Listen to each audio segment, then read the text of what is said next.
There are a lot of things I could post right now. I could fire off the classic Jacob Salt tweet about the hard work and being heartbroken about ninth place. I could try to optimize for Cloud by saying, here's the sideboard guides I wrote up, here's my deck, best thing in the format, so unlucky to have lost. Um, I don't really feel like doing either of those things, but I do want to post something because it's not clear to me when I will be playing Magic again. Um, so I do want to post something as some sort of closure in that regard. So I'm just going to talk for a bit as a video, and I would say I apologize for rambling, but I'm not going to because this is my Twitter. You don't have to listen to this. You can ignore this and go about your day. I'm doing this more for myself than for anyone else, really. Okay, so this event specifically, the Pioneer MOCS, I was lucky to qualify. I dodged non-creature matchups playing Jund, so my matchup spread was quite good. And then I won the whole thing, but that doesn't matter. Like the 7 rounds of Swiss I won matter. I was lucky. I played solidly well. But looking back on my notes now, how I was sideboarding, there's probably a fair amount of equity I was still leaving on the table, which is always the case. Pioneer is my best format by far. I don't know. If there was a format I was going to qualify for, Pioneer was clearly the most likely in that sense.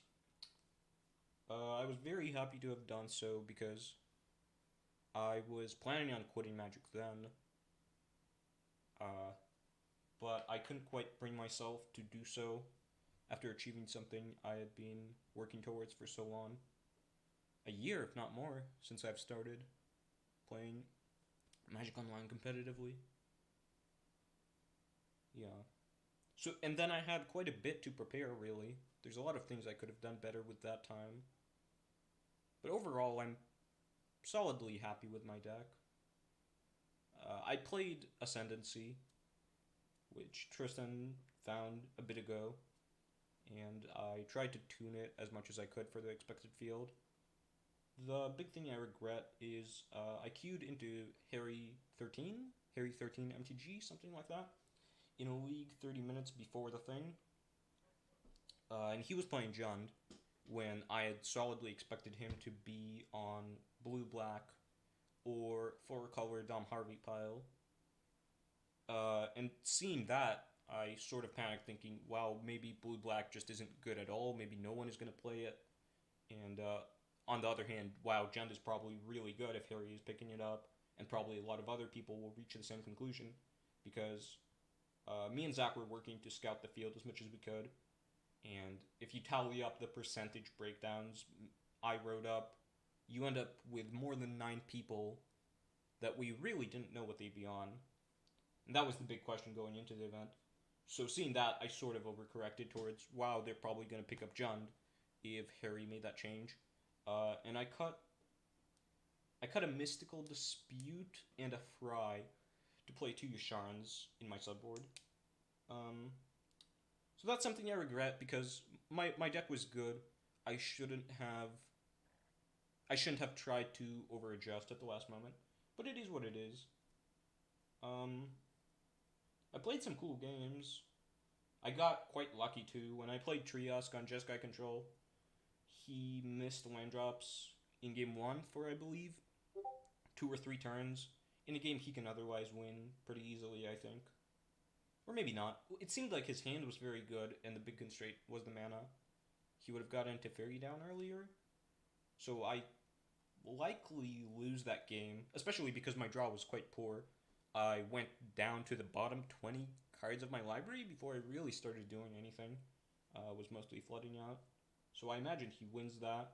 And then in game 2 against him, I I was able to cast 2 Sylvan Awakenings in the same turn after hitting the second off of my Expressive Iteration in a spot where otherwise I pass priority back to him, and then he has an active Teferi on the battlefield. I have no good way to kill and can start drawing more cards, find more answers with one of my Awakenings having already been countered.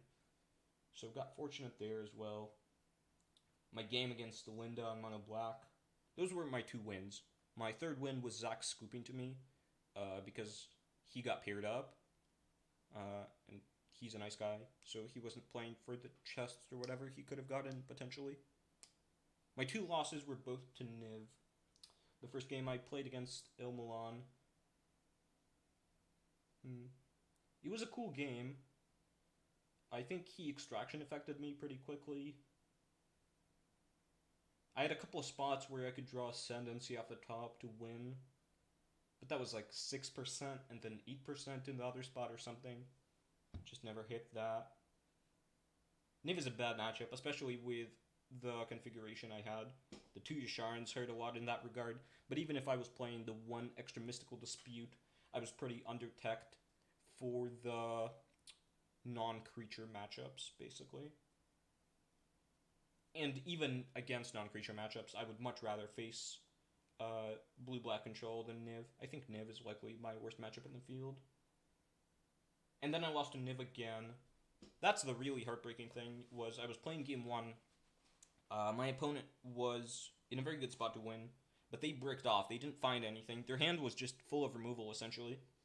But then I had an Omnath on the battlefield. I needed to find... They had 1 blocker. I needed to find Ascendancy to start pumping my Omnath.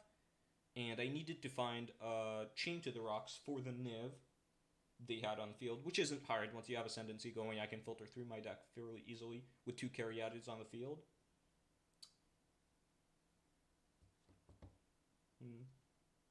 Yeah, so the big constraint was finding Ascendancy and then being able to cast a couple of spells. I found Ascendancy. I cycled into probably the perfect card there, which is Treasure Cruise. And then I started going off. I cast the Chain to the Rocks, and it was obvious that my opponent did not have removal for the Chain to the Rocks or the Omnath because they would have cast it sooner, rather than letting me dig deeper for potential counter magic. Or an Ether Gust, even if their interaction was something like Abrupt Decay. So they would have cast it if they had it. So my opponent was on Stone Cold Nothing. And I just needed to get Omnath to do 31 damage, I believe. I ended up getting 27 with 3 Ascendancies on the field. So somewhere along the lines, I had triggered Omnath twice. If I had gotten another land drop in somehow, that would have been lethal. Or if I had just stopped drawing off the Ascendancy triggers sooner, there were a couple of spots where I actually had to discard a spell, or discarded a spell even if I didn't have to. So if I had stopped drawing off Ascendancy sooner, I wouldn't have decked out. Could have cast 2 more spells and won the game. But that's really hard to do. It's so hard to make that call when you're trying to combo as fast as you can against Niv, a matchup where clock already matters a lot. And I was on something like 9 minutes at that point because the game had gone on very long. The combo was taking a while to execute. It's very hard to figure out exactly where to stop drawing with Ascendancy. I think in general I err towards drawing too much, drawing more than I am supposed to.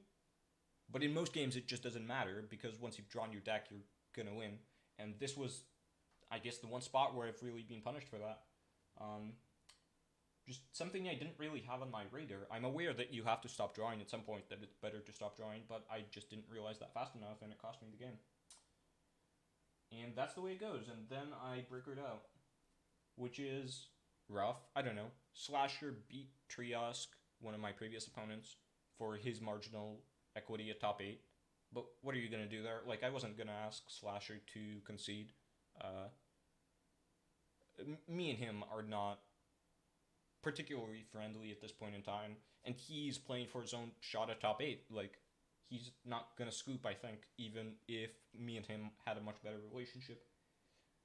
So that's the way it goes. I think I played quite well, which is something. I didn't really throw. The one big thing I got wrong is just really hard to get right.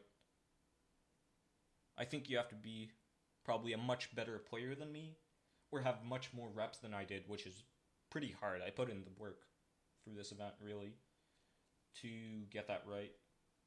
So that's how it goes.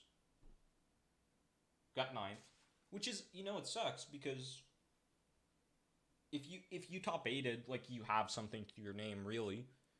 And qualifying for this was the one thing I did. Like, no one remembers who was ninth. Yeah. So I'm salty to some extent, but also not really, just upset. Now I'm going to talk about my time playing Magic just in general, I guess. Wow, this is 10 minutes. I wonder if Twitter will even let me post this. Well, in any case, I do think I regret going as deep as I did with Magic. It was obviously a great time. I had a lot of fun, did a lot of cool things, met a lot of cool people. The people part is the stuff that really kept me going. Um, like I randomly got to team in an event with Ellen Bogan, which is crazy to me. What? Like I had Kellen Pastor in my server talking to me. That was so sick.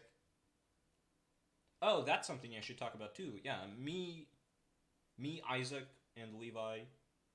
Isaac Bullwinkle on Twitter, I think, and Levi Leviathan with some random number at the end on Twitter.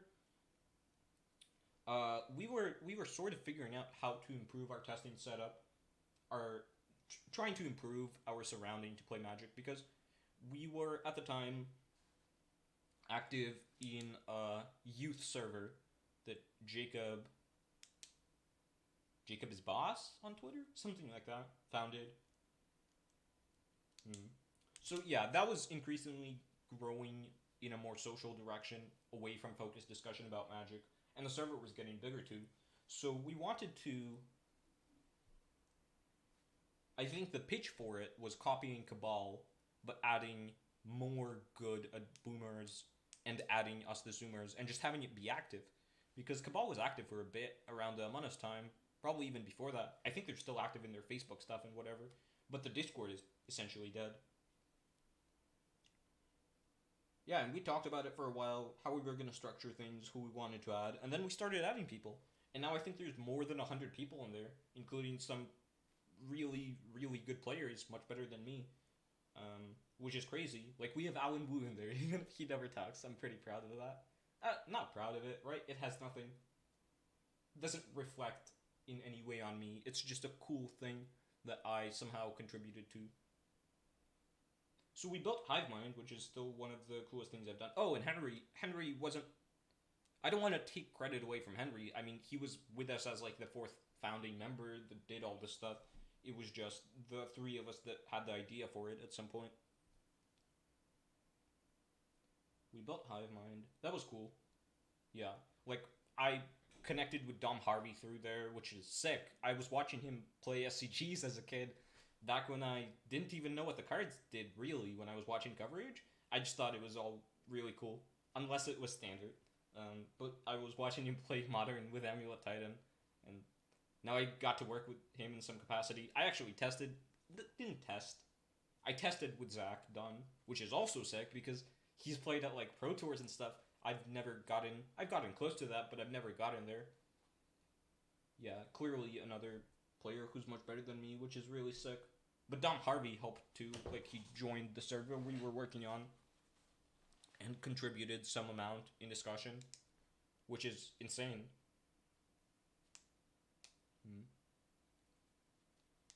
Wow, I'm going into longer and longer pauses because at this point it's more and more of a ramble. But stream of consciousness, that's how it goes, I guess. I could have written something out in advance, but that seems scuffed. If I wanted to do that, I could have just posted in Twitter on text form. So yeah, it was a good time, all of it, but I do think that I regret it. I find it really difficult to go hard on multiple things at once. Um, like, if I wasn't playing Magic, I would have been doing a lot more work on coding, which is probably better, which is clearly better for my future. Even now, these last 3 weeks when I was testing for this Pioneer event, I really needed to be grinding weak code and applying to jobs instead of doing so, which is why I'm quitting now. I can't do stuff at the same time. Hopefully, I am able to get someone to pay me to write code, and I can come back to Magic because I still love Magic and enjoy it a lot. But I just can't keep going this hard. It doesn't make sense. The EV isn't there. Yeah. What else do I have to say? Not much. It was a good time. I appreciate everyone I got to know. The people I didn't like. The people I didn't name, I guess, are not as. I won't claim that they are as important as the people I did name, because those people were more at the top of my head. But I still appreciate them. The Cabal people. Oh, Ashiok. I got into Non-Pioneer watching Ashiok streams, and that connected me with Cabal, which opened up a lot of doors. I don't know that we would have gotten Hive Mind ever going without the initial members of Cabal that we added, which was Theo and Namersquats. Yeah.